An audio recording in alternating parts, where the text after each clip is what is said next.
that's... And so yeah, it's definitely been interesting, man. I gotta tell you, it's been interesting. Yeah, Beyond the Tinfoil Hat, I was hired by them to be the host, and I'm enjoying the hell out of it. That's cool. Beyond the Tin Foil Hat. I had to remember how to spell tin, because I'm from Kentucky, and we know how what to part, man? There's only one part. No, the center of it, the dead center of. It's not the center. Lexington. Well, okay. First you of all, were in Bowling Green, Kentucky. By Bowling the way. Green. I was just in Bowling Green last weekend. You're in Bowling Green. Oh, yeah. I was there last weekend. Great show, great people. So Ken, where are you? I am. Aren't you in Bowling Green? Bowling Green, Kentucky. Dude, you could have came to my damn show, man. What the fuck, Ken? What the hell, dude? What the fuck, Ken? I didn't know about it. I love the White Squirrel Brewery. I'm a fan. Oh my God. I didn't know about your show. When was your show? It was this past Saturday. Well, I totally could have gone. I went. Let's talk about this real quick because I got to ask you something. I didn't even know about it. What the hell? I didn't even know. I've been in cities all over this great land, and I have never had this happen before in my entire life. In Bowling Green, Kentucky, right outside our hotel, there was a Waffle House. Yes, there is. Hell yeah. Fuck yeah. Swear to God, 2 red lights down the road, another Waffle House. Fuck yeah. Yeah. Now, I've never seen that before. You gotta have 2, baby. That's magic. They only come in 2s. They're like the Sith. There's a good one and a bad one. The Waffle House. There's a good one and a bad one. There's the one you want to go. I don't know. It's been that both of those Waffle Houses have been there since before I can remember. And it was funny. There's definitely good and bad. There's no story to my knowledge. We used to bypass both to go to the Denny's late at night. Oh, so you're class. This is class. Because we went, but as you can see, there's no Denny's anymore. So there's only Waffle House. Denny's is out. Denny's is out. Only Waffle House. Waffle House is Bill's favorite restaurant. It's not my favorite restaurant. He has told me so many times, let's go to the Waffle House, and I'm like, fuck you. It's because there were 2 Waffle Houses. There's too much. So did you go to the Waffle House? No, I didn't. I did not go. We went to the Cracker Barrel. Oh, okay, that's all right. Where we went to that's okay. The next day. But everybody, I gotta be honest, man. Everybody was super nice in Bowling Green. Yeah. Everybody. So and Lexington. You're from Lexington. I love that town. I was New Year's Eve. I was at the Manchester. The Manchester hotel, very nice hotel, super nice. Yeah. I was there New Year's Eve, doing a show. And I love Lexington, man. The cool thing, let me tell you guys about Kentucky, all the way up till you get to Louisville. And I'm not shitting on Louisville either. I love you people in Louisville. If you're around, I love you. You're awesome. But somehow Kentucky has kept this clean country feel to it, even around in the city.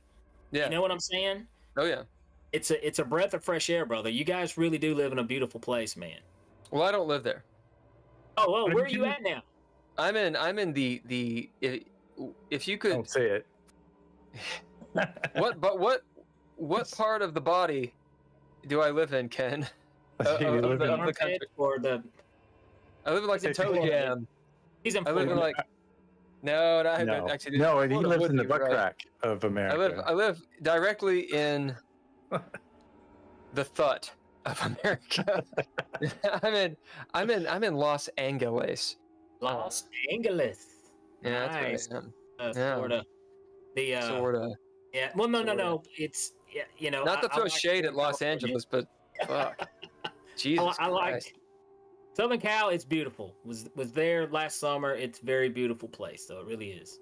Yeah, Los Angeles. Living here is like it's like getting punched in the face. It's a great place. Don't talk about how bad it is. Lexington's all right, man. Lexington's all right. Kentucky's fine. It's incredibly beautiful. It's great. Louisville's fine. No problem with Oh, it Louisville. is. I love Louisville. It's fine. I really I like Knoxville area. You can go, you can boat, you can go climb a tree. A lot of hiking. Climb a tree. The only thing that's getting a little annoying, in Knoxville is like Nashville has already became this, but everyone is moving here. Oh, for real? Oh, wow. And I didn't think it would bother me before, but now it's kind of like, God. No, transplants are the worst. Yeah. I know. I am one of them. It's awful. I mean, LA, though, is totally used to this, But you have other places in America that aren't. And Tennessee was second behind Florida, but the most people moved to it last year. Why is everybody moving to Tennessee? Just because of the water level or something? Like they think it's a long time coming.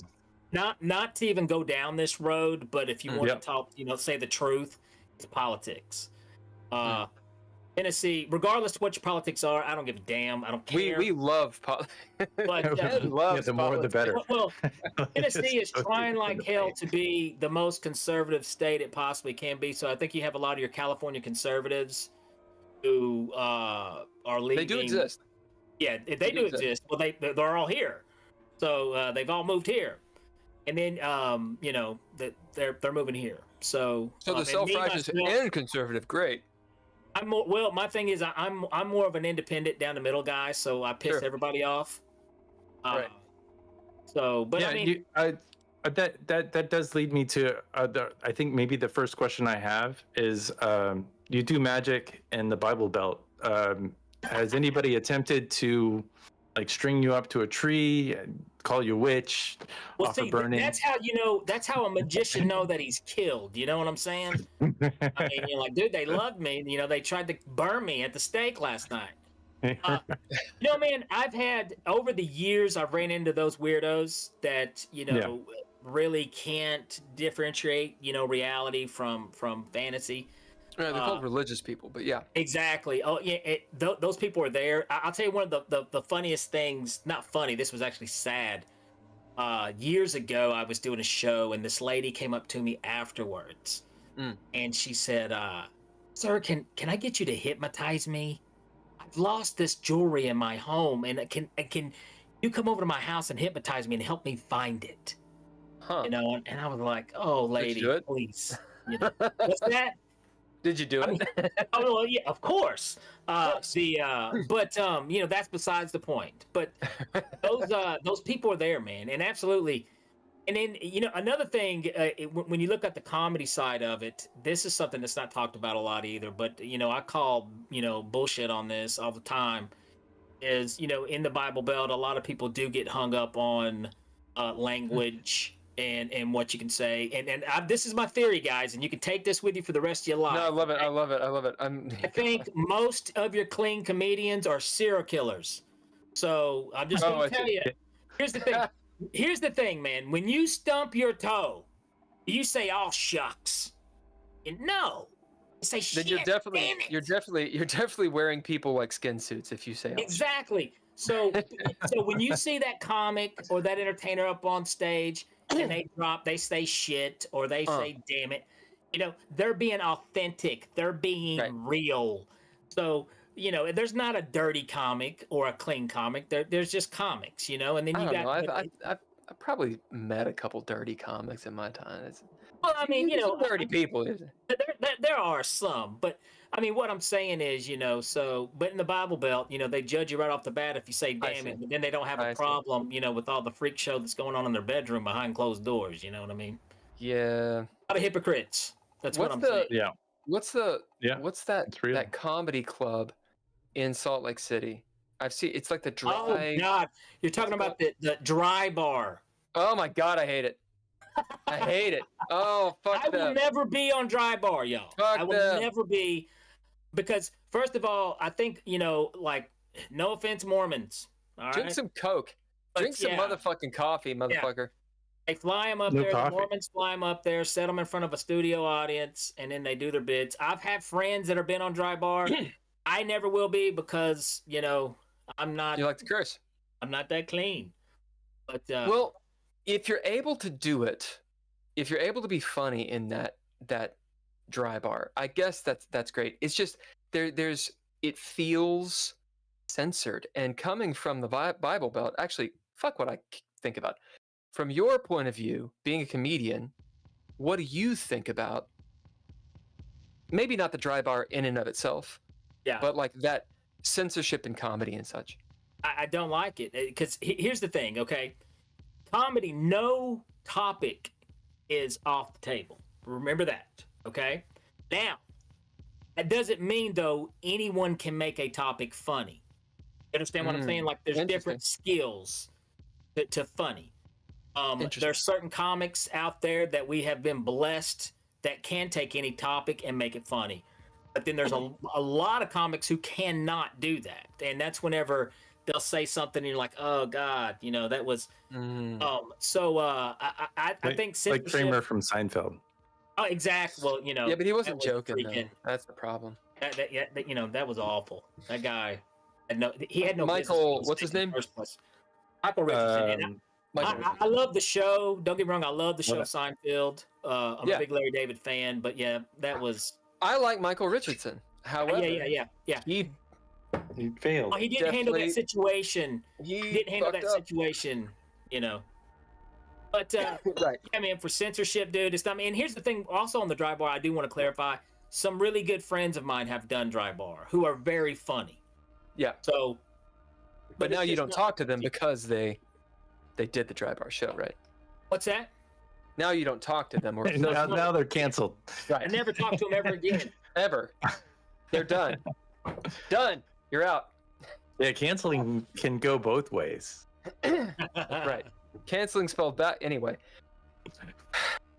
So you were in Bowling Green. Ken didn't see your show because, you know, he didn't. And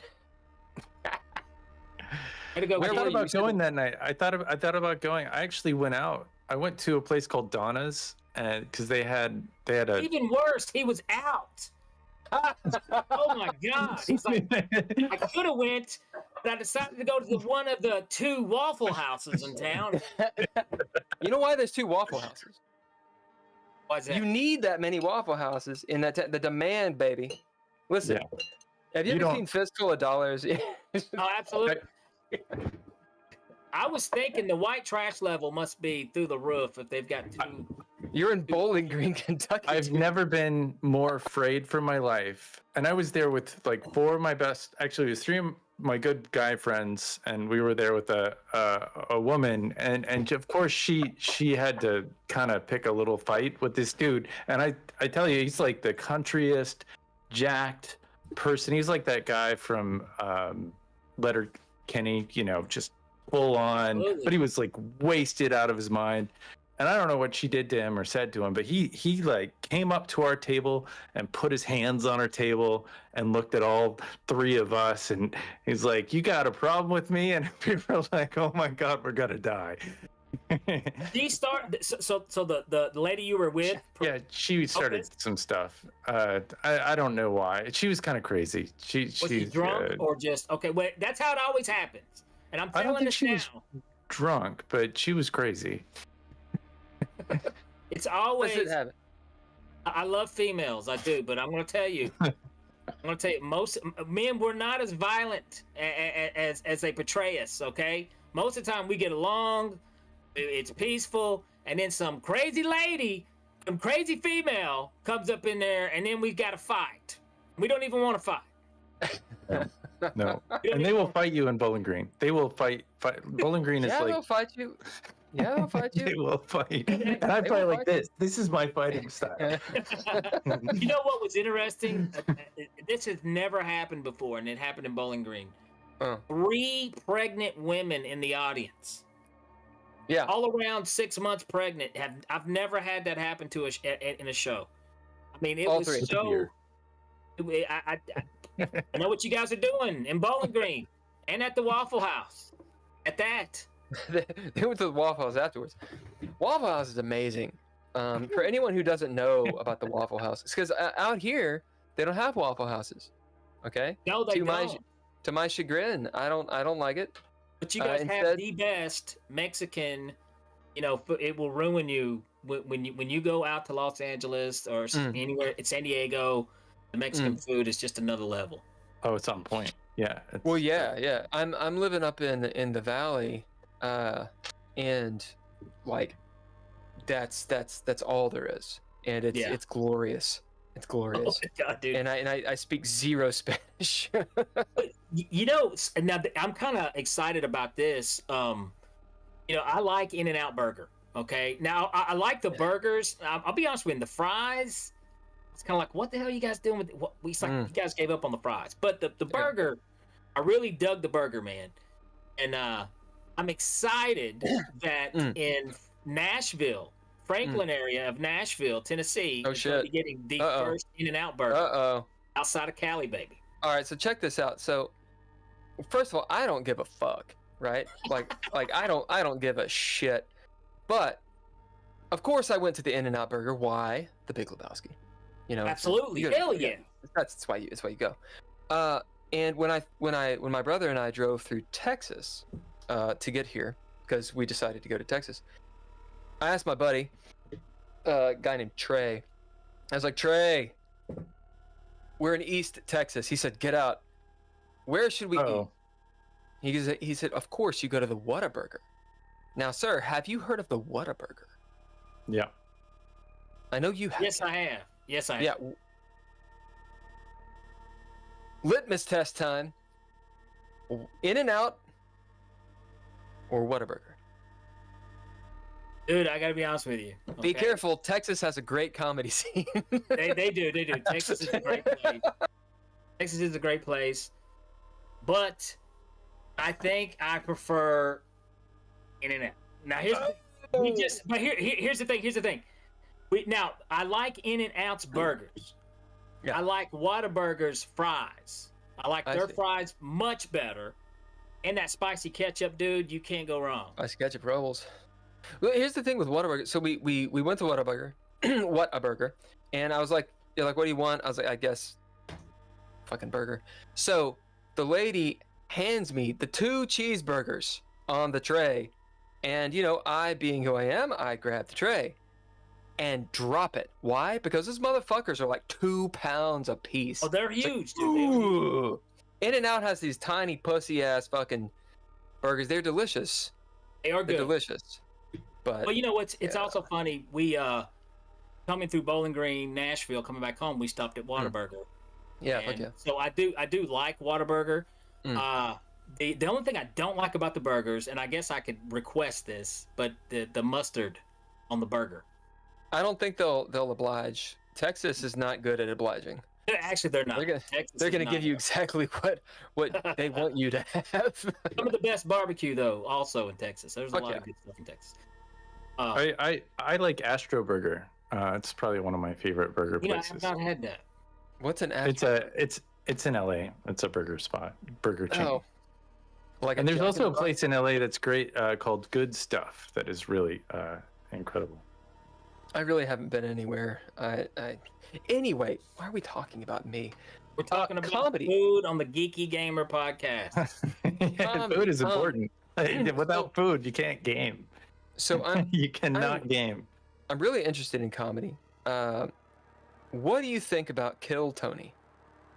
I love watching it. It's entertaining as hell watching it. As people don't know, a lot of people don't know about it. Would you tell us a little bit about it? Well, basically, it's it's kind of like you've been to an open mic, and it's like the best kind of open mic because it's dictated by the audience. And you got comics that'll come in there. A lot of new comics. They'll come on for the first time, and they're kind of rated and judged by a panel. You got Tony Hinchcliffe and you sometimes see Joe Rogan on there. Several guys and all of his friends. Tom Green. Yeah, the whole Joe Rogan clique. So but there's been some great comics, some great super talent that's popped up there. That it's going to be exciting to see what how they evolve. Now, have you ever thought about going on? Not really. I like to watch it, but kind of like where I'm at right now. I don't think it would. It wouldn't help. Wouldn't help. Exactly. Yeah. I'm kind of just you kind of take advantage of the way things are, and you kind of get to a point to where you just, I'm going to do my thing. I'm going to put my stain on the universe, and then, go out like that, Well, But I mean, I think for people starting out, Austin is the place you got to be. Yeah. Tell us, how did you start in comedy and magic and the whole spiel? Well, with me, I first got into, I kind of got into magic as a late bloomer for most magicians. Most magicians get like the magic kit as they're a kid, and they go on from there. I was probably, my early 20s, and I rolled into a brick and mortar magic shop. The magician fooled me, and I was like, God, I got to learn this stuff. So, he threw a book at me, and then it was, off to the races from there. After probably a few years of studying a lot of close-up magic, because that's where most magicians all begin, a lot of close-up card tricks. Now, what do you mean? Card tricks, coin tricks, a lot of stuff like that, and then you kind of get the nerve. And I discovered busking, street performing. Yeah. Okay. So I set out and I would do some street shows, and that's where I learned so much. I mean, Ken's in the busking. He goes out. Yeah, he's a musician. He does the voice music. I don't. He does impromptu dance on the street sometimes. Nice. Well, I've seen a lot of groovy acts.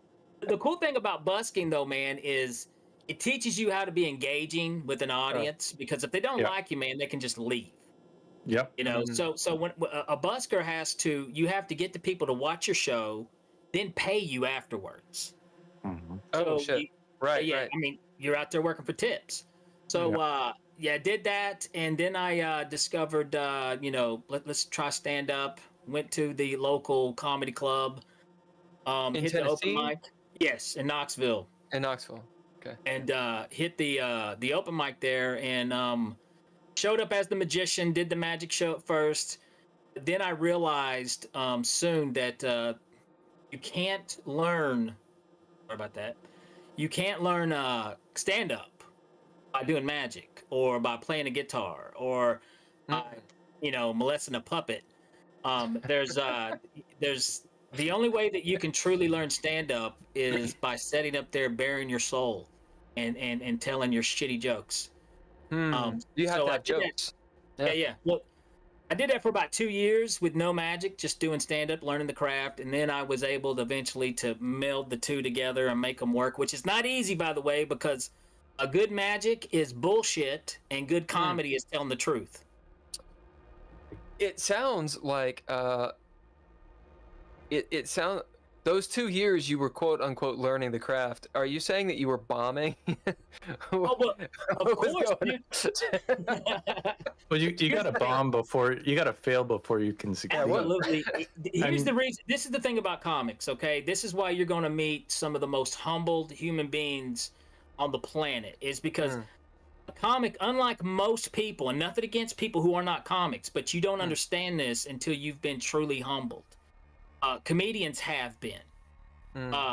Most people don't have self-awareness. Most people don't step outside of their own body and take a look at everything that's wrong with them, and find the funny in it.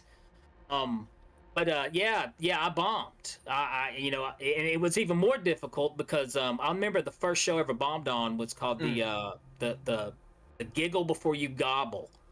It was a freaking it was a Thanksgiving. I feel like they set the bar pretty low on that. it was awful, dude. It was Thanksgiving. It was the night before Thanksgiving, and it's what we call a bringer show in comedy. Okay, bringer shows or means every comic's supposed to bring like family members, so we have a packed out house. Yeah, I had a band. I know what that is. There was like 11 of us on this show, and I was number 11. And I thought, I'm headlining, baby. I'm gonna kill. No. So I go up there. Dude, everybody was gone. I eat a bag of balls. It was awful. And dude, it even the crickets. You could hear the crickets getting up and leaving. They were like, "Fuck this." It wasn't like a band show where like you brought your friends to your show and like you're playing last. Everybody like has a great time, enjoys their set. The band gets off the stage, crowd like splits. Oh, you have those too. I mean, yeah, those things happen too all the time. You're like, it's my turn, and then no one's there. Gone. You know, or just gets smaller each comic that leaves. There's less. So what happened in this bomb? Well, I'm sitting there telling my jokes, and I'm getting nothing. I'm bombing, and in the back of my mind, I'm thinking, I can entertain you people. I can just reach in my back pocket and grab a deck of cards or something. But I knew if I did that, I wouldn't learn anything. Sure. I wouldn't. So I just had to sit up there and eat it, man. And there's that whole walk of shame, where you have people coming up to the comics that did well, and they're like, "Oh man, you're so funny," and they just overpass you as they look at you. They walk past you. It's horrible. So yeah, that ride home, I'll never forget that ride home. But anyways, yeah, man, you have. Well, how'd you deal with that? How'd you deal with that though? Because I won't lie, like, I deal with the existential crisis, as do we all.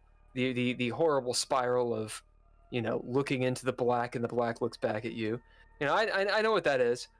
Something like that has the potential to send me, to catapult me, nay, to trebuchet me into a bad. So how did you do it? I mean, it definitely can. There's people who I've seen people get up there and they bombed and you never heard from them ever again. They're gone. What happened to that guy? But then there's people, I guess, that are love the punishment. That come back, and you come back, and eventually you figure it out. That's the thing with also, people will try to say, well, try this or try that, but realistically, you just you're alone. You got to figure it out yourself, and what works. Yeah, an experience skill. How'd you get up the first time? I mean, that's a lot of people's biggest fear. Getting in front of an audience. I don't like it. I don't mind, like, radio I'm fine with. What we're doing is fine because there's nobody watching. And even if there were a lot of people, they, I don't see them directly in front of me. It doesn't matter. What I'm doing is not dictated by them laughing. What I tell people is, get over yourself. It's that simple, bro. It's that simple. You're not that special. I mean, so I love it. When you get up there, people really? No, dude, no one gives a shit. No one cares. So, but people can't get that out of their head. Like you've heard the saying, imagine your audience naked. Well, I'll tell you why that doesn't work, because then I feel like everyone's staring at my erection. So I can't. It doesn't work. Yeah, but no, seriously, if you just get over yourself, you do a lot better than what you realize. It seems like there should be a caveat here, though. So, for example, if I wanted to get on stage, but I don't have any material. I dated a girl once, and then I was over girls. She's this French chick, and it was an open mic thing, and they were like, "Hey, we're all out of comics. Does anyone want to come up on stage and just try it out for a few minutes?" So she's on stage for like 15 fucking minutes. Why? Because at first it's hilarious. She's French. She's like, I am French. Okay. And she does the whole accent thing, and she's hilarious because it's just funny. But then you realize she's got nothing to back it up. Yeah. And it's awful for like 8.5 minutes until the dude has to like coat hanger her off, and she's my girlfriend. I'm like, fuck. So if you don't have material, right? First of all, there's something to be said about any type of British accent or European accent in America. That what even they have to say may not even be funny, but we'll laugh at it because of the accent. Now, when I'm out west, my accent works for me to an advantage. Or up north, if I'm far up north, it works to my advantage. Yeah. So that blue collar. You gotta have material. Ron White, baby. I mean, yeah, you gotta have material, and the when people can get up and you can talk shit for only so long, but that stops after a minute. Right. And the older I've gotten, the easier I find it is to write new material. And it's because here's the thing, man. a comic all the time, 24/7. Comics they're looking around for material. Everything is material to a comic. So there's times I've heard things happen to friends of mine, and I'm jealous. I'm like, son of a bitch. I wish that would have happened to me. So and you think of it, the older you are, the longer you're here, the more crap you've experienced. I'm not saying that there's no funny 22-year-old comics. I'm not saying that at all. But I think it's a little more difficult for a 22-year-old to have really great an hour special. When they, you've been in you hadn't been here that long. So it's interesting. That's interesting. Well, I mean, and I don't want to. This is going to derail it. Why do I even have a disclaimer? I think about like Dave Chappelle, who back in Chappelle's show style. I really like Chappelle's show. Of course, everybody liked Chappelle's show, but he's, in my opinion, far superior now. Oh yeah, absolutely. And he's got his whole vibe is almost as though he's really just giving advice, and it happens to have jokes in it. Absolutely. Whereas beforehand, when he's on like the talk shows and Letterman and whatnot, I think he was on Letterman. I'd be shocked if he didn't get on Letterman. He was in the 90s, and it was much more about bits and actual just jokes and sort of a personality. And then after he gets back into stand-up, it's not about that anymore. I struggled with that for a while, actually, like wanting Dave Chappelle to be not jacked and not having smoked a lot of cigarettes. It's interesting about experience. But so yeah, go on. Well, he had that time off. He had a lot of time off. And now, first of all, we live in a time that that comics are coming out with hour specials about every 6 months. It feels like, you know what I mean? Sure. Which, to be honest with you guys, that's very unrealistic to be able to keep cranking out quality hours one right after the other. Well, and they don't. They don't. Exactly. Bingo. They don't. They will be that one quality hour. And then if you noticed, you're like, oh, I enjoyed that guy. Let's go watch this one. Well, it's not as good as the other one. And then the other one's not as good as that one. It's because it's very difficult. When you look back in the day of Pryor and Carlin that was cranking out these specials, that shows you how special those guys were. Those guys really were on this other level. So when I look at Dave, I think Dave is on that level of those guys. I really do. Now, like I said, he had a lot of time off to do a lot of writing and a lot of stuff. But, I mean, the way he structured those specials, oh, man, genius. Just really absolute genius. Really good. Ken, did you have any questions? I'm sorry. No, I enjoyed Chappelle's. I appreciated. I get a little flack on this program for being the more liberal of the two of us, and I thought what he said was great. I mean, I think we need to speak up and say things that we're thinking about if we can't communicate. And so one of my shticks is like using canceled, as a liberal. I think that's funny because I'm not canceling people. I'm doing the opposite and want to be canceled for saying my views, which are He's the sort of the goal in life. This is the plan. But I'll use snowflake. I'll use all the terms, and I think what was refreshing, and the same with Jon Stewart's some of the stuff he says, is it's funny when you can call out both sides for everything because you're not limiting yourself, and you're not like anytime that you don't fall in line with whatever other people are saying, you're gonna piss some people off, and that's great. Absolutely, go for it. I'm just well, you've got, first of all, so you're more the conservative, you're more the liberal, which I love the fact that you guys can do a show together. That's amazing, and be friends. I love that, because I've got conservative friends, I've got liberal friends, and like I said, there's a lot of things I'm very liberal on, and there's things I'm conservative on. Well, exactly. That's what it is. So it's just, welcome to Kentucky. Welcome to Tennessee. I mean, like how are you going to do that?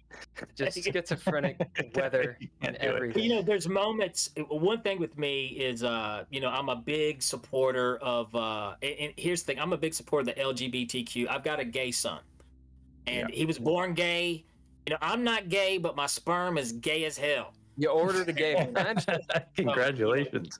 He came shooting out, like a Skittles commercial. Hey, I understand. But exactly. But I love him. I love him. And wouldn't change a hair on his head. So I'm a big supporter there. But at the same time, I do have some opinions about. I get annoyed the way they try to lump sexuality and gender and everything in the same bucket, and it's absolutely not. I believe heterosexual buckets. I understand. Well, I mean, it's just you try to lump everything in the same group, So it's and it's not. You can't slap one label for everything. Everything has gray area. Gray. Yeah. There's a gray area in everything. Yeah. Everything. But that's my big issue with conservatism is that I thought it was supposed to be the group that like hands off. Let us do whatever we want. Yeah. That is the big and not to go there, but I think the not to go there. You are going there. Go there. Go there for it. What's interesting? I know you guys probably haven't heard about this, but Tennessee, like I said, is okay. First of all, how like far left Oregon, Washington State is in that area. That part of the country is extremely. It depends on who you talk to. Who you talk to. It's also the state where they took over a park area with guns and. Well, that happened too. That did happen too. Sure. But Tennessee is like the opposite of that in conservativeville is what they're trying to do. And like right now they're trying to pass this law of the anti-abortion law to where an adult cannot aid a minor across the border to get an abortion. Okay, I get it. You're trying to protect in the paper form, you're trying to protect that minor. What if that minor's being molested by her father? What if she was raped by by her guardian? That requires thinking, Danny. Absolutely. So that's my point. Is it's gray area. There's no black and white issue with anything out there. But there are black and white issues. Is the thing when you're dealing with ideologues, okay? And the thing, you know what I'm saying? I'm preaching to the choir here. I'm pretty sure, but the idea of if I have this stipulation, right? If I have a code, if I say, okay, well, I believe this thing is the absolute whatever. Ergo, I am a Sith, right? Because only the Sith deal in absolutes. Then my rationale goes out the window, and I am able then, because of my ideology, to commit or allow acts that are awful to be committed, despite myself. This is a Christopher Hitchinson thing. Yes. That entire idea of good people allowing very bad shit to occur despite themselves because they have this, yeah, but what if? And that's the thing, like you gotta think. I mean, all the stuff you just said. So they're gonna penalize, you're saying, right? I don't know this law. They're gonna penalize adults for aiding, quote unquote, minors across the border. Why are conservatives all about the border? Why is it on the border? That's a lot. That's a lot. Another thing on the border. I mean, that's something. That's a whole nother topic. But that's a lot. We need a wall between Kentucky and Tennessee. Build the wall. Yeah. My family, we grew tobacco, and my grandfather is kind of famous for bringing alcohol to Bowling Green, Kentucky. That was his claim to fame. Is it was a dry area, and he lobbied in the 50s to bring alcohol to this area. So my first experience with migrants was when I was very young, drinking bourbon on the tobacco farm. And we, I don't, if farmers, who are typically very conservative, there are a lot of benefits we get from this, but it's such a weird place to be, because you gotta frighten people. That's the point of the border. You have to be frightened, and I think there should absolutely be security. There are too many people that want to wage war on America. Are we talking about at any given second? No, in America, in Canadian border. I know. Those motherfuckers. Canadians, they're bitter God people. Damn. It's the cold. It's the great terrible north. I have to deal with them constantly. On the podcast Beyond the Tinfoil Hat, I deal with 2 Canadians. So I think if I'm going to be racist, it's going to be against Canada. I hope they're watching this. Canada. So tell us a little bit about the Beyond the Tinfoil Hat, because it sounds to me for some reason like Coast to Coast. I'm assuming Absolutely. It's not. It is. It's very similar. Here's the thing I'll tell you too. Also, being a magician. Okay, magicians don't believe in anything fun. The majority of the magicians that you meet, because of the history of Harry Houdini exposing mediums in his day, it set off this whole trend, and also that we know the secrets, we know how to trick people, so we're not easily duped, kind of thing. So I used to be one of those guys. I didn't believe in anything fun. I was an atheist, the whole 9 yards. Not saying every magician's an atheist, but most of them don't believe in psychic phenomena, any of this stuff. And I met Ryan Stacy. He's a paranormal investigator, a private investigator from Canada. And he just has a resume this long. The guy's done a lot of stuff. And I had him on the Abracadam podcast, and he opened my mind to the UFO phenomena. Now, I don't know if you guys follow it at all. Do you watch the Y Files? Okay. Yeah. That's a great podcast, too. That's a great podcast. I love the way he approaches things. I love it. I love the way he approaches it. But Ryan really opened my mind, and I got to looking and doing some, studying, investigating my own. And most of the time, the best thing that I can come up with are the words, "that's interesting." Now, granted, I wasn't there. I didn't witness it. That's the best I can ever go. Sometimes I do see stuff, and I'm like, well, that is total bullshit. I could do that. I could fake that. Now, but anyways, since the mind's been opened, I've started, a host of Beyond the Tinfoil Hat. I've talked to some very interesting people. And I've talked to some people that, are way out there too. So, but it's very interesting. Let me just say that. So, Bill and I, we were talking, and I was in this very room that I'm in right now. And it was that behind over his right creepy. shoulder. It was one of the creepiest things that happened in my life. My grandfather, his ashes are right there. I'm in his house. I take care of my grandmother, or help take care of my grandmother. She's 95 years old. But one of the first times we did this, we had an extraordinarily devil worshipy show, and because we run a podcast on Mondays called The Red Writ, and it's like a horror Cthulhu podcast. Nice. Film noir, definitely detective, hard-boiled detective meets, Squidward. But there was a lamp, like a chandelier, that crashed down. It was the loudest thing, scared the shit out of me. And it was like, the first thing I thought of, it's my grandmother or grandfather, like, mad because I'm doing this podcast in the room. Wait, you know what, man? Here's the thing, and I don't want to get cheesy or anything here, but I am a firm believer that your loved ones, if you're aware, if you keep your eyes and ears open and pay attention, they are with you. Based on my own experience, I'm a big believer in that.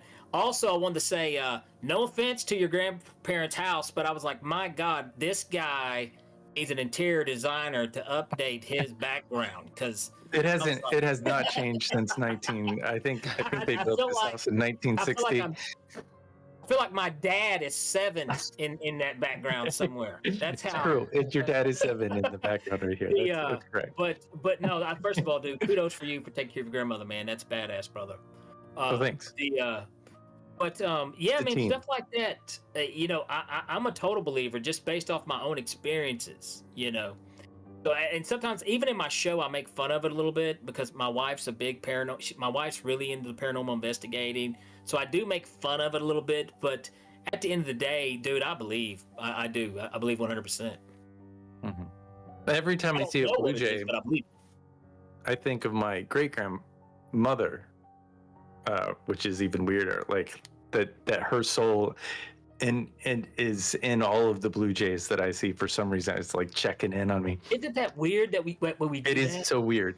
Yeah. I mean, and I'm about as atheist as you could get. It's so weird. I mean, there's something weird about it, and like I said, I don't know, what happens or what the rule book is or any of these things, but I've talked to enough people, and like I said, I've had my own personal experiences that something's going on. There's something. And, one thing on the tinfoil hat that we like to do, and I didn't like this at first, when I first, Ryan believes that everything's connected somehow. All this UFO is, and I was like, man, I don't like to mix my beans and my mashed potatoes, bro. I don't know about that. I like to keep my crazies all separate. But now that I'm kind of seeing some of that, on a conscious level, who knows, man. But definitely, you guys need to check out some episodes because we've got some really good ones coming out on the pipelines. Hell, I'd have you guys on sometime. Tell. I'm always down to tell some stories too. I love to hear some stories. I got a story. Wild. You want to hear a story real quick? Yeah, let's hear a story. I can tell it later too. All right, so by the way, Ken, I sent you a message. I got it. A secret message. Secret message. One of our people. We'll be surprised if it happens. Anyway.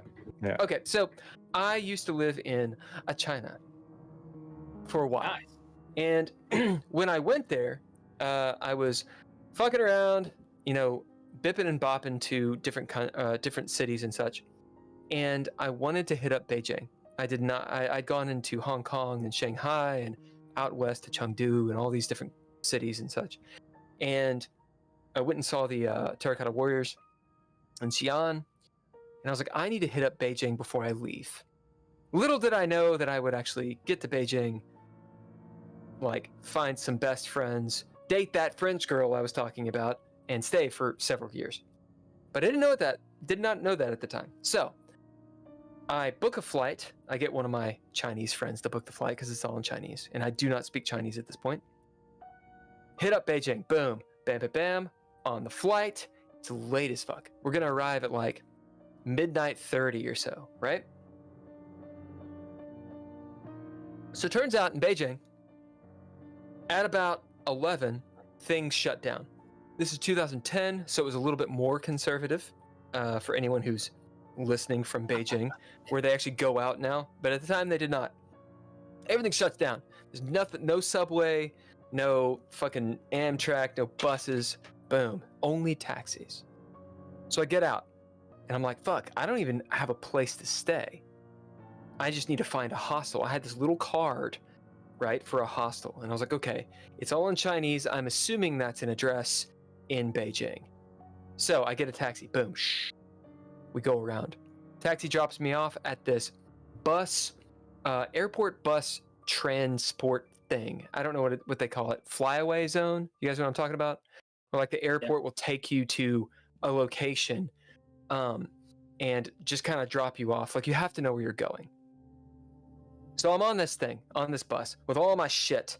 I got my guitar, got my 2 fucking suitcases, all these Chinese people who know where they're going. It's all in Chinese. In Beijing, the accent sounds like a lawnmower.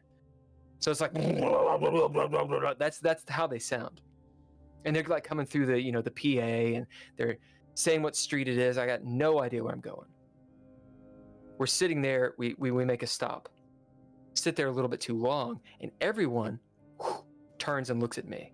And I'm like, this must be my stop. So I get up, grab my shit. They're like, oh yeah, this is your stop. You know, this is all sign language. I get out, boom, all right, bye. Bus is gone.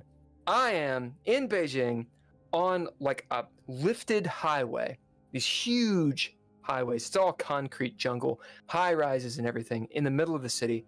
No clue where I am. It's about 1 a.m. I look, there's a bus stop. This is where they've let me off. Everything's dark. It's all in Chinese. No cars because everyone's asleep, right? This is for the Chinese traditional medicine, healthy. You go to sleep before midnight. And I'm sitting there with all my shit and thinking, so what do I do? Like, oh shit, it's a hulker. It's a random hulker. He's gone. I'm thinking, what do I do? I hear, excuse me, hulker arrives. Hi, hulker. Hi. Hulker, What's hold the, on. Yeah, finish what? the... Yeah, I'm going to finish the story real quick and introduce you, Hulker. So, I'm standing there on this platform, and I hear this, excuse me, perfect English. Okay? I turn, boom. There is a Chinese guy in a black suit. All right? He's got like the pencil tie, white shirt. He looks like Neo, but Chinese. No bags, nothing. He's just standing there. Now, granted, I may have not seen him. I looked. There was no one around. We're at an empty bus stop on a fucking highway. A high-rise highway.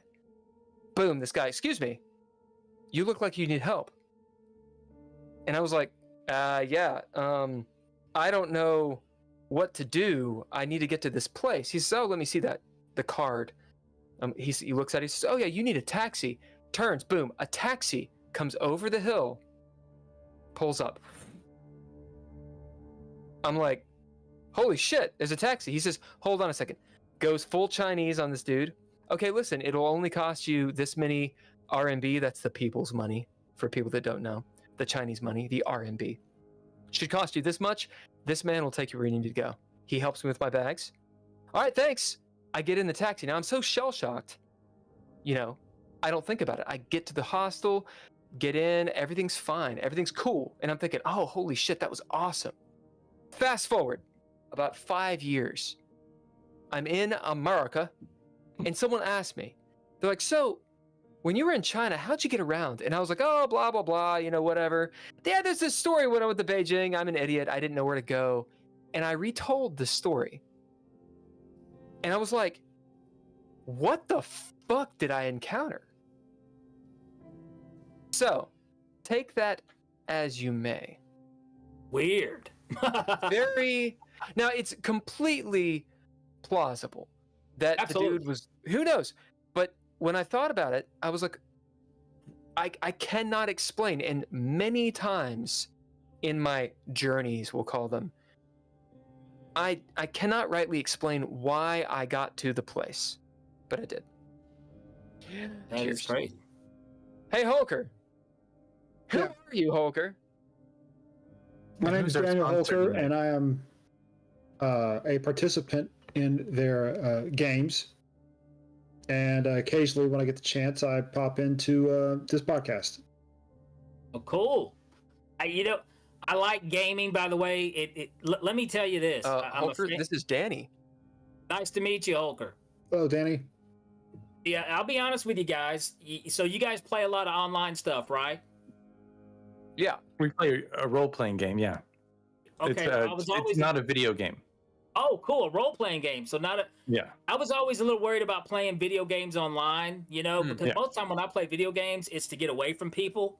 Right. And Yeah. also, like when you play online, I wasn't into some 9-year-old calling my mama a whore. So, Yeah, no, it's tough. It's a tough one. it's a tough one to roll with. But, do you guys do like a D&D type of thing? It's kind of like D&D. We do one better than D&D. It's better. Okay. I love that, dude. So I wrote a book. It's a tabletop role-playing game called Dread Lore. And if you want to know about it, it's dreadlore.com. That is the game they play. Okay. Yeah, I want to share something super geeky with you guys, okay? And this is back in the 80s, whenever only people did any... The only game you ever heard of like role-playing game was D&D, especially back in the 80s, because, it was killing people. Of course it was. But, satanic panic. So, but me and one of my dear friends, Marlon, we were big wrestling fans in the 80s. Well, fuck yeah. Die-hard wrestling fans. And we created our own, basically, role-playing D&D type wrestling. It was more or less him. But he figured out a score system. Just there was so much cool stuff that he came up with. And, dude, it was fun as hell. You know? And this was, and that just opened me up to those type of games that I've, and I mean, they may have been around, some of like the Magic the Gathering, a lot of this stuff, but I'm sure, but I guess there was when would you say the period was that those kind of games exploded? That it 2015. Yeah. Super popular. I would say when Critical Role blew up. Yeah. Matt Mercer and all those guys with what was it? Oh, it was on Twitch. What's the fucking name? Shit. My brain is not working right now. It's not firing on all four cylinders. The Mighty Nine. Geek and Sundry. Geek and Sundry. Oh yeah. I liked their I like the Geek and Sundry movies. Or they did an internet TV show that was really wonderful. No, I was so in love with that lady. It was. Speaking of movies, can I give a shameless plug real quick? Please do it. It's a video game. Okay, so there's a movie you guys need to go check out on Amazon Prime. Hell, I even think it's on Tubi. So go to Tubi; it's free there. Is it WJHC AM? Yes, and you know what the WJHC stands for? What is it? I have what Jesus has Christ? I don't know. Jesus H Christ, absolutely. Oh, okay. Yeah. Oh yeah. There you go. Come on, Kentucky. Yeah. Yeah, but what it is, it's a movie that takes place in 1999 and before Y2K. And Nice. a smart-ass DJ moves down to Tennessee from up north, and the only place where he can get a gig at is at a Christian radio station. And in 1999, everybody is calling into the radio station thinking the rapture is going to come. Of course. The end of the world. Because it did. Well, it turns out the end of the world does happen, and the zombie apocalypse takes place. And anyways, I play the part in this movie as I'm a radio preacher, but I'm a faith healer. And I'm obsessed. And you don't get raptured.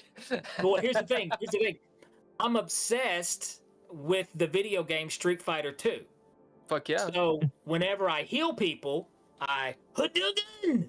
Yeah, so I shoot invisible fireballs at them, and they fall out and, shake and shiver. So, but yeah, awesome. There's the good game. There's a good game, Street Fighter 2. But, I would... Go on. Go for it. Yeah, I would say that D&D and just tabletop role-playing games in general, I mean, there were a lot of them that were burgeoning through the 90s, but it became mainstream, I would say, with Critical Role, and Felicia Day is the lady you're talking about. She, I don't know if she wrote, but I believe she wrote this YouTube aristocracy style. Oh, so good. Deal called The Guild, and it's about MMOGs like Warcraft, World of Warcraft and stuff. Mm-hmm. Really, really good. That's kind of when it became cool, quotes, to be a D&D person. Yeah, D&D is cool. It is a very heady game, but I think on a creative level, man, I think it's amazing, and it just kind of, there's so many cool things about it, dude. If I had more time, it's something I would, I wouldn't mind getting into myself, because I had so much fun. You want to play on one Monday? Play on what? One Monday night? Monday, I may be out of town. Not this Monday. We're covered some future Monday. Monday's when we play. Yeah, man, we'll pop in and play. Do you think comedy, like, do you think a group of friends is where you test out like your first comedy bits? Like, if you're surrounded by people you're comfortable with, at home, do you think that would be a great place to, during a game where you're pretending to be someone else? Do you think that's a good place for comedy? You can possibly do that. First of all, comics know when other comics are doing that shit to them. You're like, you son of a bitch, you're testing out a bit, But right. But I mean, for somebody who's interested, maybe into getting into that, if you want to throw your bits out there. Now, granted, your friends are going to think you're funny because they're your friends, right? This is the thing. If you ever want to get started in that, see how you can relate to total strangers, because whenever people find something that they can relate to you with, that's when they pay attention to you. You see what I'm saying? So, I mean, maybe, maybe if you get hell, I always say, dude, just go to an open mic, write a few jokes down, and hop up on an open mic. And, if you eat a bag of balls, you eat a bag of balls. Who cares? You lived, I definitely went to a number of Second City open mic shows in my day, and I never had the guts. I couldn't. It was Next like time I didn't have material. Green. Next time I didn't have material. Come to the show. I'm gonna bring you up, and we'll let you do a solid. Oh, absolutely. Yeah. I mean, next time you're in Lexington, I mean, I live in both cities. Yeah, for sure. So Holker, what you have missed. Couple things I'm gonna out Holker as I do. So, Danny, Holker, in a past life, did stand-up comedy. Nice. Holker, what? Would you like to tell Danny what your bit was, or one of them, I should say? I would get on stage, and Holker's always doing his bit, basically. So okay, the first one I did is I tried to solicit money to fund a movie. I thought it was a cool concept. This was back in 2012. I thought it would be cool if, like, Marty McFly went, like, it hit the wrong number and hit 2012 instead of 2015.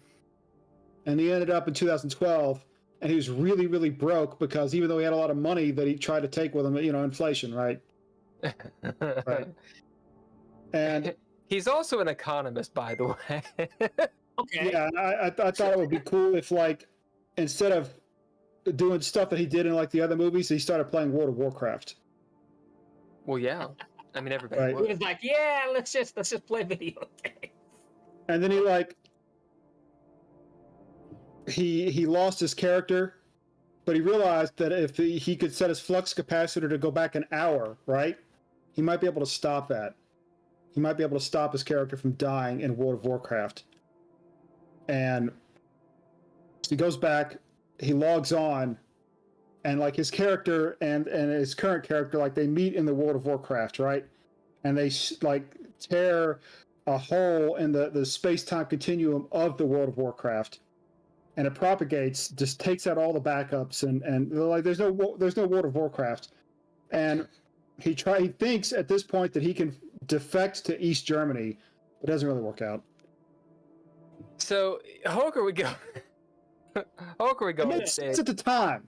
He would go on stage, and there was once where he read 50 Shades of Grey before the movie. What was it? Before, right? It was 50 Shades of Grey, but you were also doing, like, a Rubik's Cube or something. Yeah, it was the most awkward thing in the world, and then it was amazing. It was amazing, and he stopped. He quit. He stopped doing it.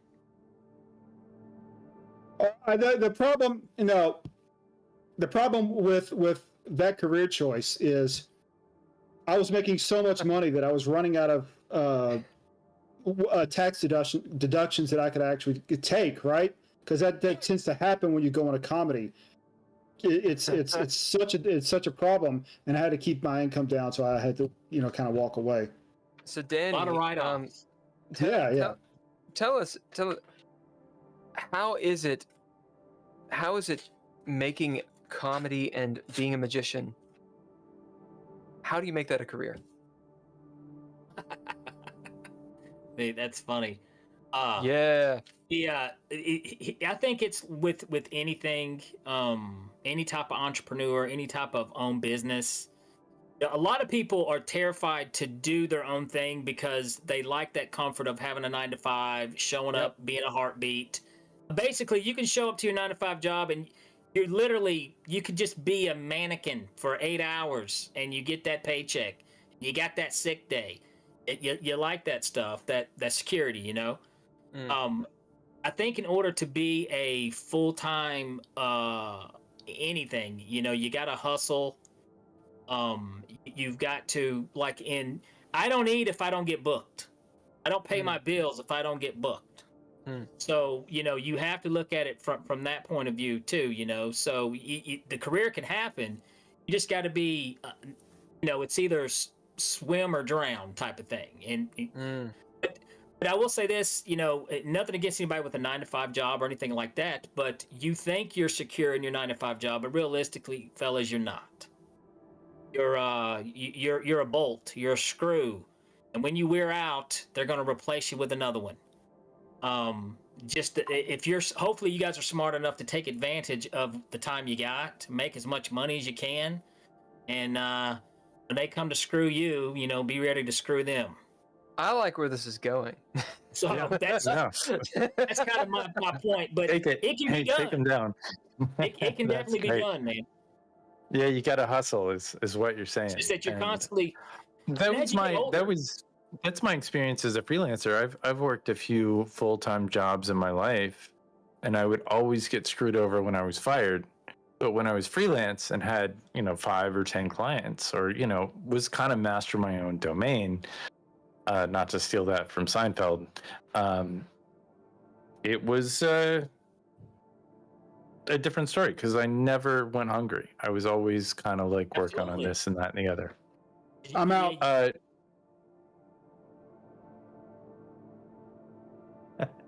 No, no. That's what Kramer did. Like he was he was in the campaign or in the contest, and then next scene he said, "I'm out." Yeah, he's out. That's correct. Well, I mean, you know, like I said though, and I get people who, you know, don't want to give up their 9 to 5 or their career, or, you know, or these things, but you know, to make a career in entertainment, it is tough. You learn a lot of things. Your goal as an entertainer, you don't want to wind up being an old bitter man, or an old bitter woman. Ooh. It can definitely happen because you see, you see opportunities given not on the merit of talent. Okay, just to be completely honest with you, you know, there's people that get opportunities, and show business don't have anything to do with talent. Despite what people may think, it doesn't, and it doesn't matter. It doesn't matter if you're in front of the camera, behind the camera. It doesn't matter. Exactly. So there's realities you got to accept, and you just got to roll with it. But I mean, one thing I will say, I'm lucky that I live in a day and age to where there are gatekeeping, and there are people that's going to be like, you know, screw your dreams. But then there's also an opportunity due to stuff like what we're doing right now, where you can still put your garbage out there. You can still put your work out there, and no one can really tell you no. You know, they can shit on it all day long. You know, like I said, little Timmy can call your mama a whore, but but at the end of the day, you know, you can put your work out there, and so it's up to you, basically, in show business, how much, you know, if you want to make it work or not. Can I take the? Oh, go ahead. Let me do the chat really quick. You do it. So we got Buck Mud and Soupy on the chat right now. Jones. I love it. Buck Mud says, let's see, what is it? He says, I really hope that the dude and the cab driver were just amateur actors from my story. To be fair, 9-year-olds calling my mama a whore is pretty funny. That's very funny, by the way. It's disturbing. I mean, when they start talking about sex to you, like I've sat next to some 9-year-olds that were not my kids or related, and just on a job and they'll just unload some shit about sexuality, and it's probably about as uncomfortable.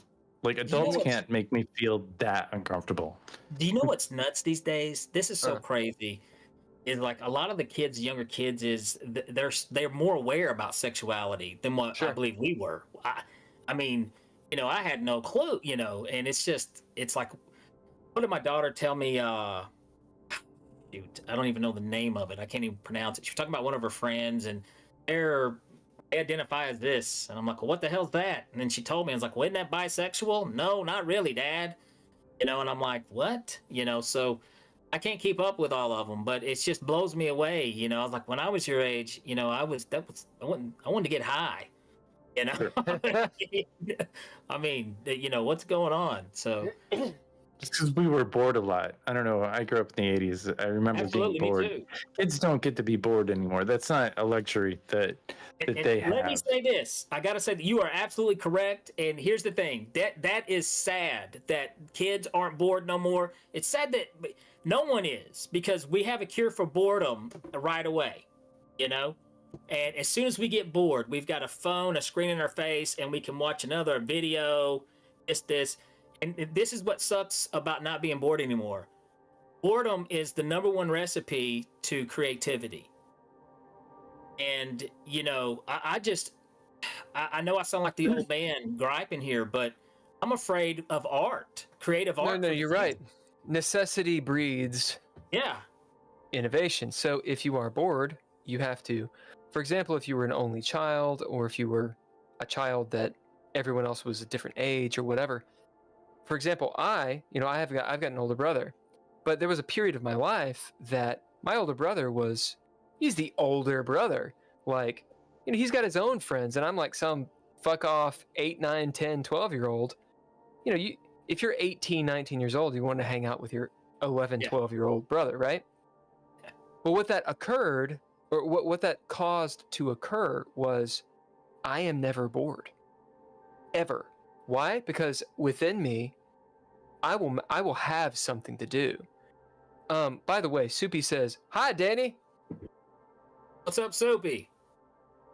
And Bug Mud said, Holker is just like Andy Kaufman in that regard. He said the one that he saw in person was brilliant. Dude, it was the highest compliments of all time, brother. Dude, Holker's got something going on. Although, well, I will not out Holker too much. The 9 to 5, man, I understand that very well. I had a 9 to 5 for about 13 and a half minutes. And I was making a little bit of money, and it was good. And when I told Holker that I was going to go back to China, he gave me this look, Holker. That was the look. And he was like, "Why are you doing this? You finally accomplished something with things." And I was like, "Yeah, but I gotta go. I got stuff to do." So I went and fucked off to China again, and then decided to become an actor, which is. Well, that's what you're doing in LA. You're an actor? That's what I'm doing in LA. Actually, I'm podcasting a lot, and I'm acting. But we're not talking about me. My point is, the idea of making your own whatever, instead of just getting someone else rich, diving headfirst. Or, as Lloyd Kaufman said, make your own damn movie. That at the same time, people that are doing the 9 to 5, and Holker, tell me where I'm wrong here. I don't know if it's the safe route. I think what it is they're investing in something else. I agree. That's what I think. That's a very well said. If you're doing Go ahead. If you're doing the 9 to 5, and your plan is to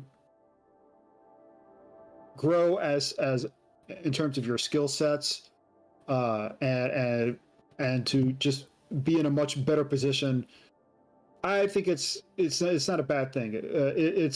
I think the issue is where people become complacent, and I think that like you said, Danny, that I think people who just think the job is always going to be there and have no backup plan, and they're not like a little scared. Yeah, there's a good chance they'll end up one day and out on their ass, and they'll have to make something happen, and it won't be easy. But for people who don't see it that way, who will have, I guess, a backup plan or is willing to maybe not jump ship, but is prepared for the worst. Okay, I think they'll be fine. I think those people, not going. You should always do that. You should always prepare for, because I mean, you know how shitty human beings are. Well, that's who run that's who run companies. That's who do these things. So, I always get a kick out of the company man. That guy, those people, and I'm like, bless your heart. At less than 2 years after you retire, Debbie, no one's gonna remember Debbie. No one, Or Debbie. Deborah. No one gives a shit. Well, I've got two things to say. I'm sorry. Hold on. Two things to say. Ken, go ahead. They're accomplishing something, whereas these corporate conglomerates and stuff like that, there is an accomplishment as a team and as a massive group. America was built off of factories and off of big, huge. You don't do the big, huge endeavors as a comedian. And I'm going to hit you a little bit. Is there artistic guilt for not being? Do you have that? Because I know that Bill and I have talked about this before, but do you ever have a guilt or an issue, and how do you overcome that if you do? What do you mean artistic guilt towards? I mean, well, if you feel like you're not this is like dad talking. If you're not accomplishing like the next innovation or the next, of course, there's I mean, that's with anything you do, I mean, because it's almost like, well, I mean, I'm not gonna lie to you, I think about all the time. 10 years from now, am I going to be able to do this? 10 years from now, am I going to be able to drive all over the place? Am I going to want to feel like, when if you've got a show Saturday night at 8:00 and you feel like shit, or you've had a bad day, well, dude, too bad. You get up there and you turn it on and you're the dancing monkey, am I going to want to feel like doing that when I'm 60? And am I smart enough to put my own money back for savings? I don't have a 401k, so you could have a Roth IRA though. I'm just absolutely. Well, that's the whole thing. But I've got some royalties that I'm treating like a retirement plan. Which you should. Good.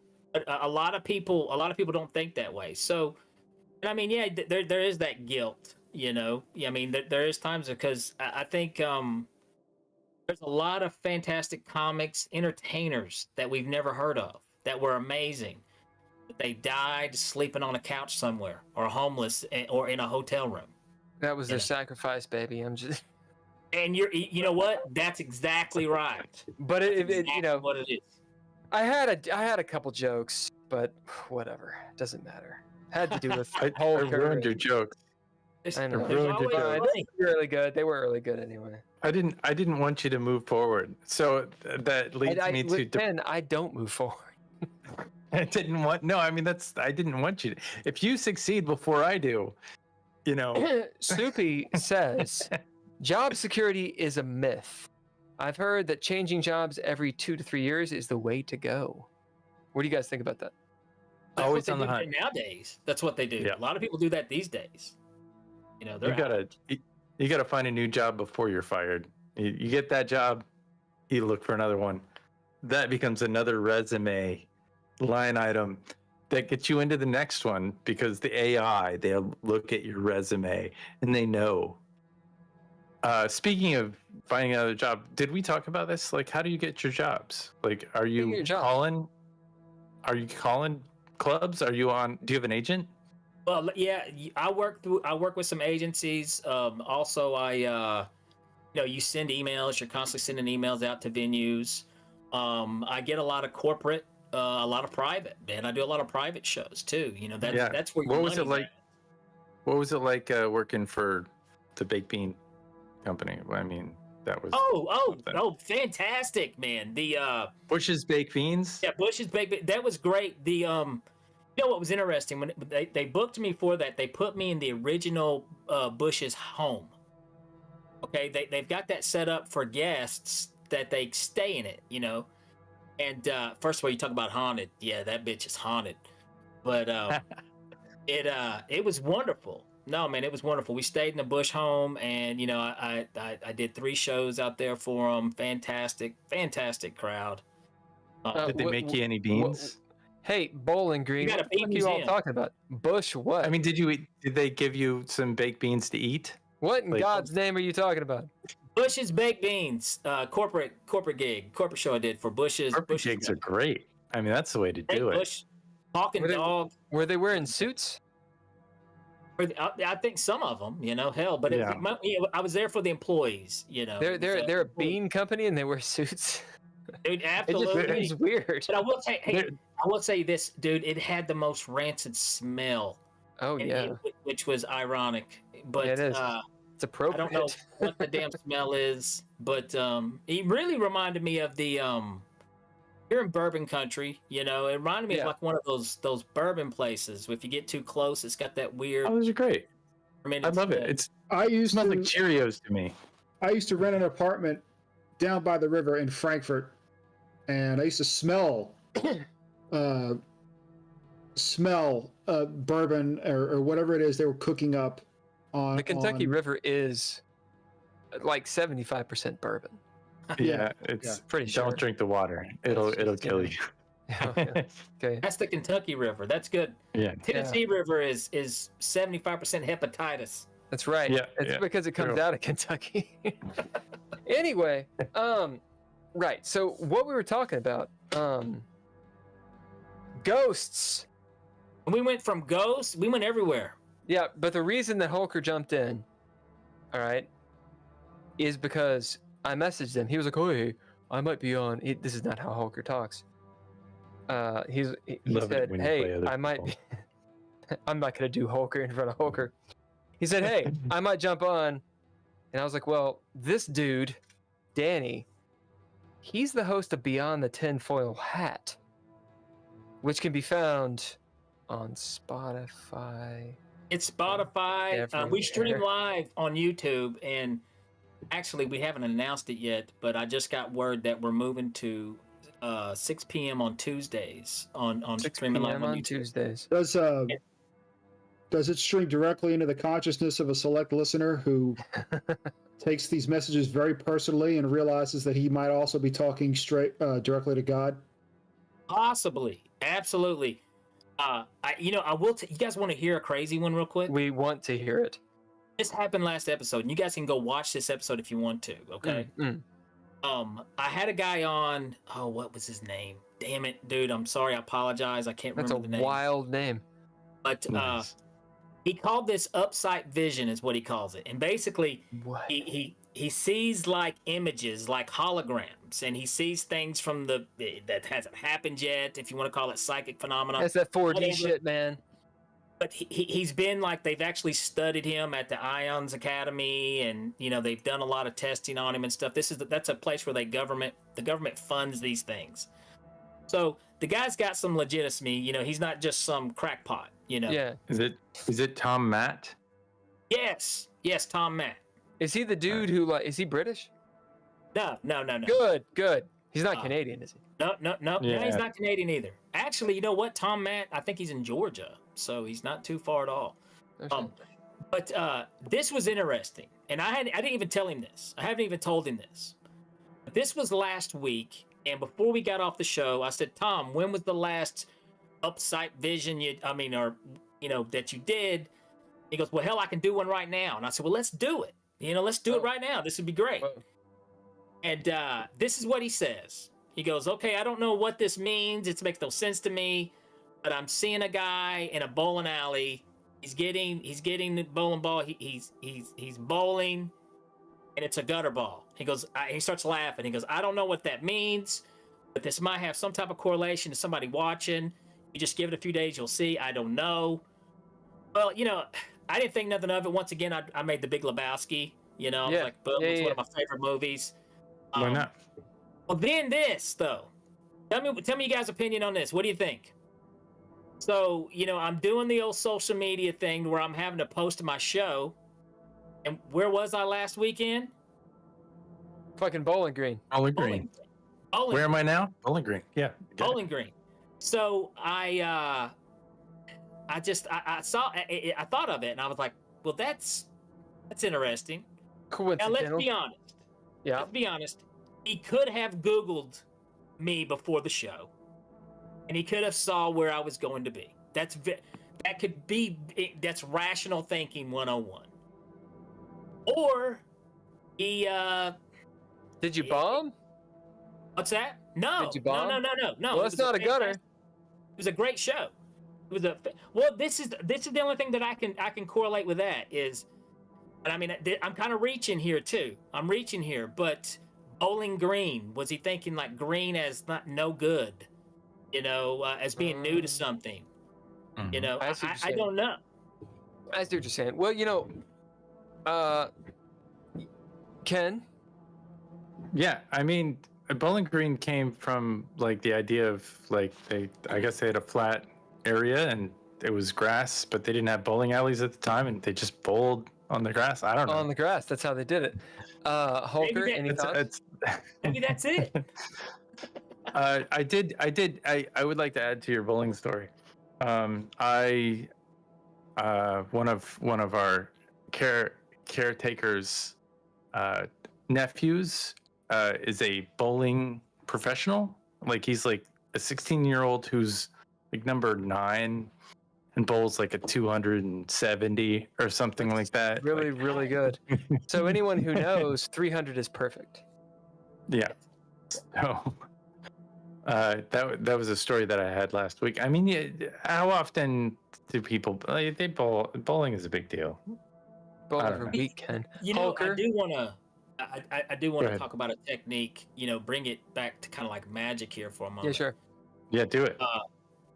Tom, like I said, he was a great guest. There's 3 things here. Possibly he could be full of shit and he could have Googled me and just made up that story. Okay, I don't want to think that, but let's put everything out there.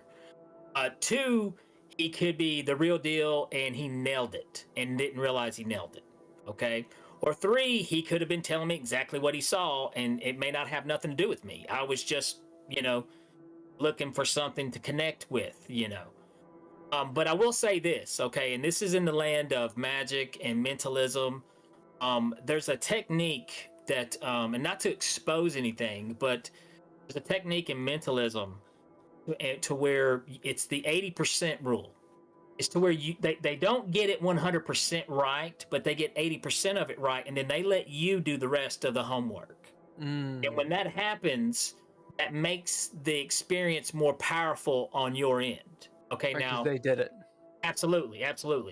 So I'm thinking, and by me saying Tom did that, I think I'm giving him way too much credit because that's some master degree level mentalism stuff. It's not that it's not your average day YouTube Google magic trick. Right. So but with the bowling vision and then the Bowling Green is kind of, he threw 80% out there and I had to put the rest together. Yeah. So it's a lot of synchronicity. It is. But to say anything, like I said before, the most I can say was that's interesting. Yeah. I dated this girl from Germany who in the early aughts, my prior roommate, chicks, bro, both of you. Yeah. Sorry. My roommate prior to he moved to Germany. He was in the army, or he was in the tank division, and he dated the same girl in Germany, my college roommate. And so but we didn't know this. I was like making a joke. Oh, did you know this guy? And she was like, yeah, I dated him. I was like, no. And then it turns out it's the same guy. And it's just like small world. And then like things happen. Brother, that's a bit right there. That's a bit right there. There's funny. Tank bros right there. There's funny. There. We were definitely tank. But you know, never. I mean, now that you said that, oh my God, you've made this world even smaller to me because like, okay, this is a long time ago, But there's synchronicity in this world, and I'm sure as you travel as a comedian from place to place, you run into a lot of people and things and places that can take you around in this weird circle. Absolutely. Like two Waffle Houses. Is that two Waffle Houses? Two Waffle Houses. I'm seeing two Waffle Houses. Dude, if he would have said that, holy hell, can you imagine? Mirrored side by side. I would have lost my damn mind. That's real. I mean, we've joked about those Waffle Houses. When you told that joke, I was like, yeah, been Waffle there. House is the bomb. For 1 year, for my birthday, Holker gifted me a Waffle House mug. Damn. And it is glorious. I love it. Is Holker the synchronicity. He's in. Holker is the bowling alley. The synchronicity about the Waffle House is Bill loves Waffle House. That's his favorite. It's not my favorite. I do like So it. you got us both. That's his favorite restaurant. He's in pain not being there right now. It's pretty rough. I've been going to Denny's, and listen, I like Denny's, but Denny's is not the same. it's not the same. It's not the same. Let's take a 5-minute break, right? All right. Get some water, refill the bourbon. You want to do a 10-minute break? I mean, I will tell you. 10 is... Go ahead. 5. I am running a little close on time here. How much time you got, I think- So I mean, are you guys doing a 5 or 10? What do you want to do? I mean, We can do a 10. We can do a 5. Or we could keep going. We could just keep going. If you're ready to keep going, Hulk and I can just manage it. True. well, I mean, realistically, I probably got about 10 more minutes, and I do. All right. You guys continue. I'm gonna go pee, and I'll be right back. Go pee. So, we were talking about. I'm a big fan of depression. Oh, yeah. Does depression? Does comedy get you out of depression? Do you exploit it? Do you have depression? Do all comics have depression? I think most of your comics do. Yeah, it is a real thing. From pain is where you pull your humor most of the times. I don't care who you are. There's not a comic that ain't that. If you had an amazing childhood, you're not going to be a comic. So if everything was perfect as a child, you're probably not going to be a comic. You're going to be maybe a CEO or something, but you're not going to be a comic. Yeah, I mean, I think it's just a coping mechanism that most of us learn as children of how to deal with those things, and eventually it comes out. But I mean, would I say I'm a depressed person now? I don't think I walk around not knowing while I'm depressed. You know what I mean? But my creativity, writing jokes, humor, that is a way to cope and shield with stuff like that. Yeah. And so do you think you're better off like emotionally because of comedy? Because of doing this? Or do you think if you didn't do comedy, do you supplement into comedy basically? Well, I think definitely better off if I didn't have this, and luckily I do have an amazing family. Now I am blessed to have an amazing wife and wonderful children. But if it was just me, and I didn't do this, I don't know. We don't know where I'd be. And do you think that kids with depression, do you think it's a thing that maybe they should have in schools or something like that, to where like you get up in front of a group and do this sort of thing as maybe a whatever it is the kids do, a club or something like that? I think it's great, and like I make my son was in Maskers, okay. Mm-hmm. In acting, he was and did plays, and he was wonderful. He's super talented in it, and I hope my daughter does the same thing, because I think anytime that you can get in front of an audience and perform in any ways, it gives you this level of self-confidence that I don't think you can get anywhere else. And it's also a skill that you can take with you the rest of your life. Even if you do want to go to that 9-to-5 job, you've got this skill. You've got these things. So I think it would be great if they taught more of performing arts, and how to deal with these situations. You know what I mean? To find the humor in things. And we say it all the time. People will they say punch up, don't punch down. There's nothing funny about a homeless guy, but there isn't. You know what I mean? If you've got the skill level to find that funny thing about the homeless guy, fantastic, then you're good. If you're saying it because it's going to be mean for the moment, no, that's hacky. You're a douche. Sure. There's funny in every topic, even depression, even sadness. Sure. Are there any subjects that comedians should not talk about, like when you're doing a set? Well, no, but there's nothing that, the comedian as a whole, but most comics aren't. There's some topics that most comics are not good enough to talk about. I think Dave Chappelle is talented enough to where he can talk about anything he wants to. And I think I also, and I'll say this too, I think this always bugs me when white people complain about black people using the N-word, and I'm like, for God's sakes, Whitey, you got everything. You have everything. Can we give them one word? Do you have to have that too? But no, I think on some levels, like especially black comics got a little more freedom to say a little bit more, just based on the shitty history that they've had to endure in this country. So there's more freedom of speech the more shit you've dealt with. I think so, to a certain extent. You know what I mean?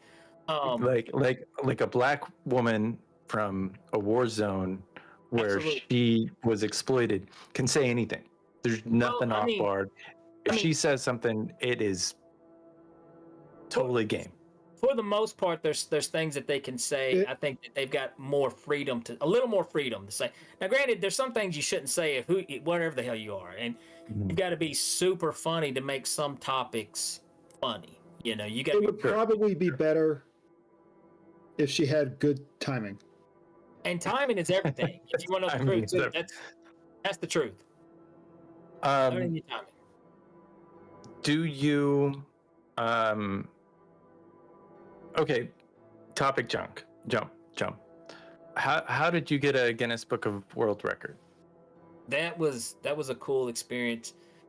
A few years ago, there was comics. I want to say it was back in 2015.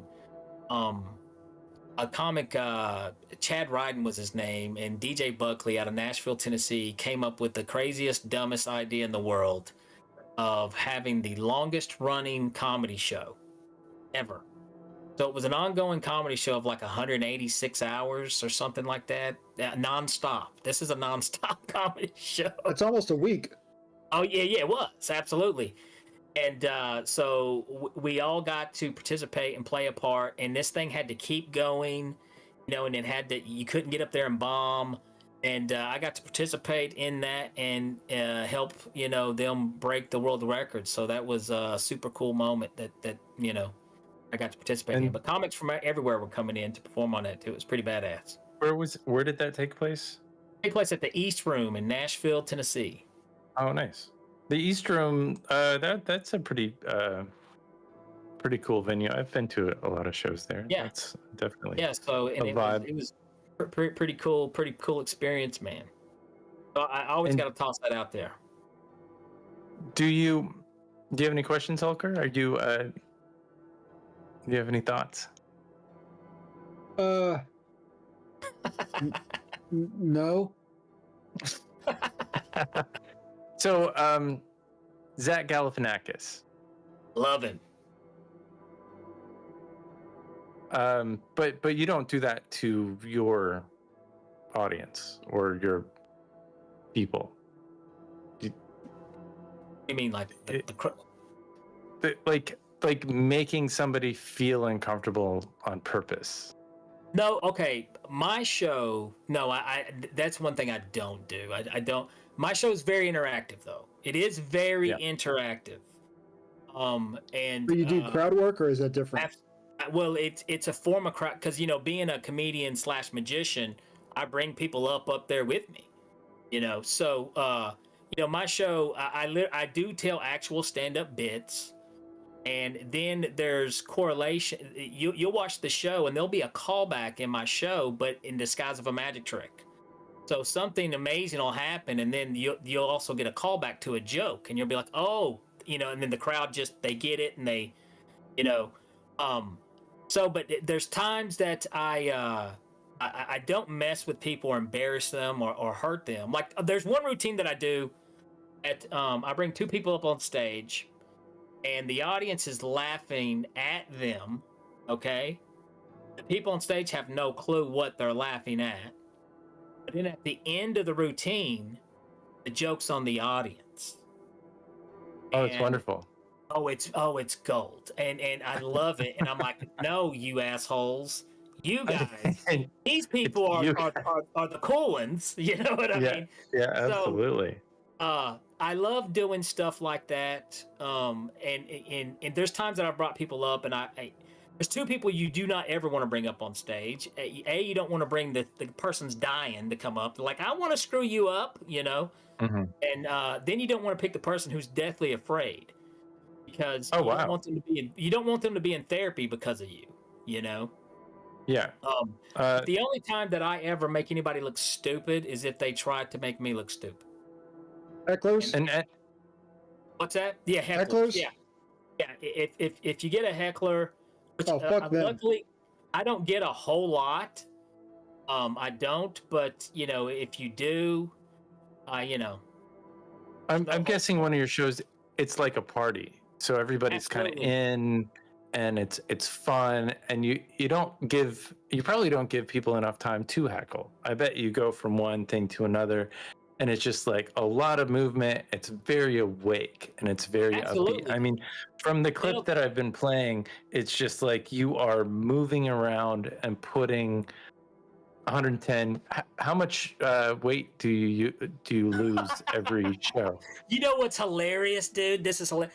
First of all, dude, ever since freaking COVID, man, I packed on weight and I look like a freaking ham, And I'm getting older and I'm having a hard time losing this. I've got to lose weight, dude. I totally got to lose weight. But every time I'm on stage, I sweat my ass off, And I'm like, gosh, if I could just, if this just would happen every day, But, dude, I'm wore out. I give, and keep in mind, dude, I feel gross saying this, talking about myself. It's freaking disgusting, But I give 110% when I'm up there. I want people to have a good time. It's high energy. There's no sleeping at the show. You're not going to sleep at my show. And in most cases, you're right, though. I don't give people time to heckle. Yeah. I'm trying to think of the last heckler that I actually really had. Now, I've had people come up and try to say something clever, and then, basically I shut them up, Where's your next show? My next show, I am going to be... Shows. I'm going to be at the Thistle and Briar, and that's actually a Thistle and Briar. It's actually a local show. Oh. And then I'm going to be at I'm going to be at 1901 or 1907. I'm going to jack it up, dude. I got to go read it. But I've actually, and then, I've got some private corporate. I'm going to be in Atlanta here in a few weeks. Moving. How do you drive? How do you drive in Atlanta? I mean, what is your secret? No, nobody does. No, it's Nobody does. What's your secret? Nobody drives in Atlanta.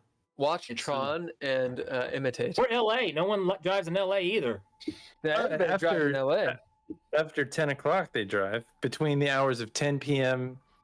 and 4 a.m., people drive. I beg to differ. Everyone in the world, I feel like they import cars. Like here, like Teslas pop out of the goddamn ground, like driving around. It's like, hey, look, a fucking Tesla. Oh my god. You know what, man? I used to want one of those, but now I'm starting to hate them. No, you want to punch a motherfucker in the face for driving it, unless it's the Cybertruck. I would love a Tesla in LA traffic. I would love a Tesla in LA. No, it'd be great. It'd be great. I'm not the biggest fan of Elon Musk. I don't really care. I don't want to get into it because I know that Bill loves Elon Musk. But you're whatever. a bad It doesn't matter. None of this matters. I want a Tesla because if I lived in LA, I would want it to do that.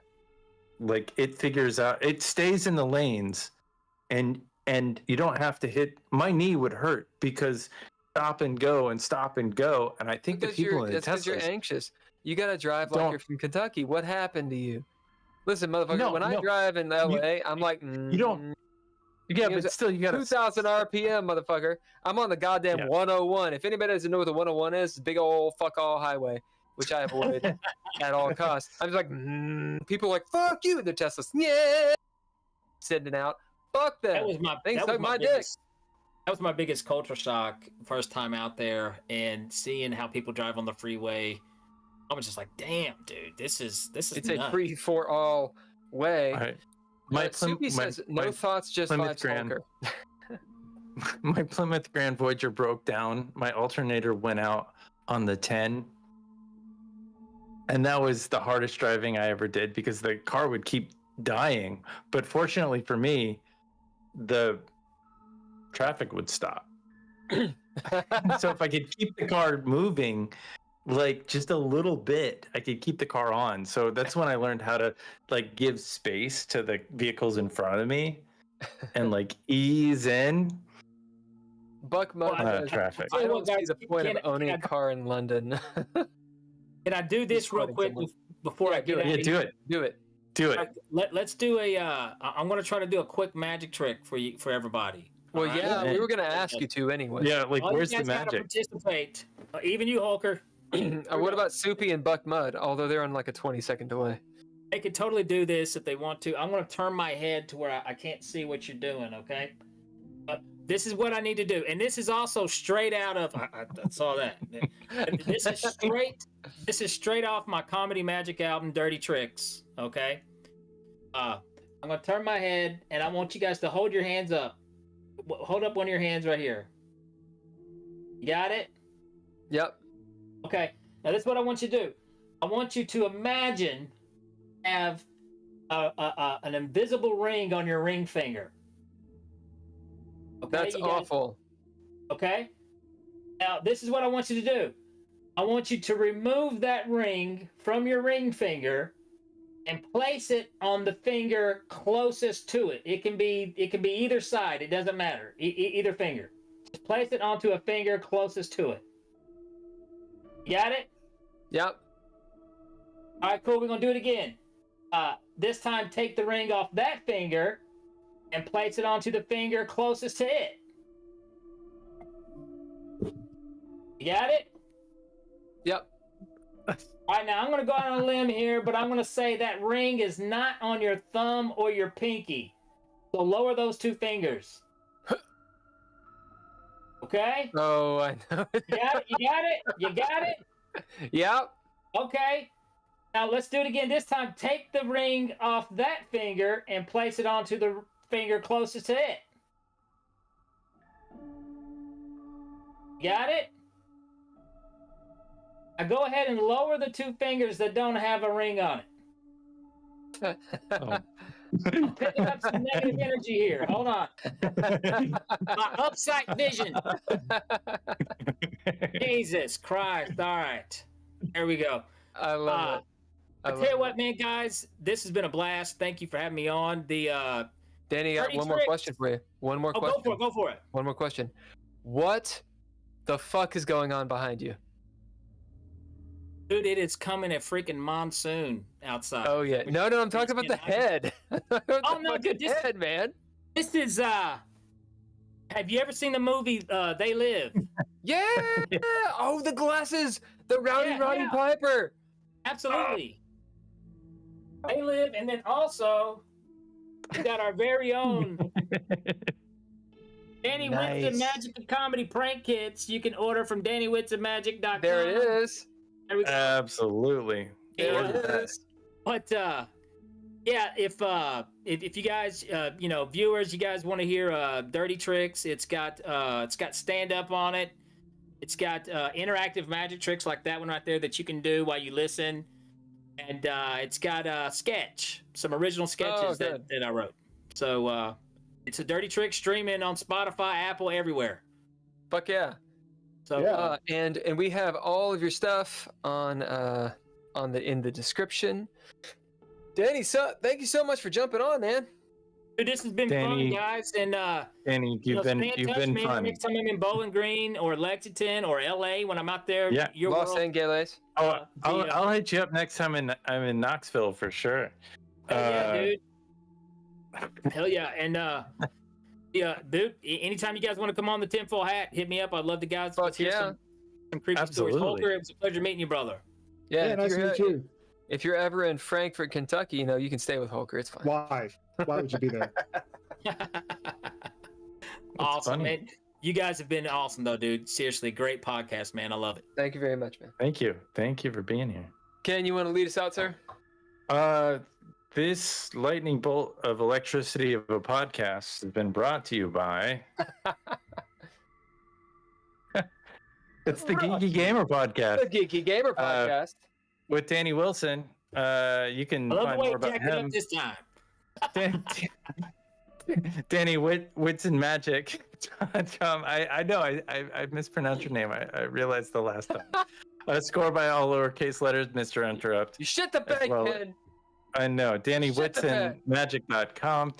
Thanks to our Patreon.com /Dreadlore members. And you too can be a Patreon.com /Dreadlore Patreon member, just like Tim Roberts, Daniel Hulker, Nostalgic, Natalia Cline, DannyWhitsonMagic.com.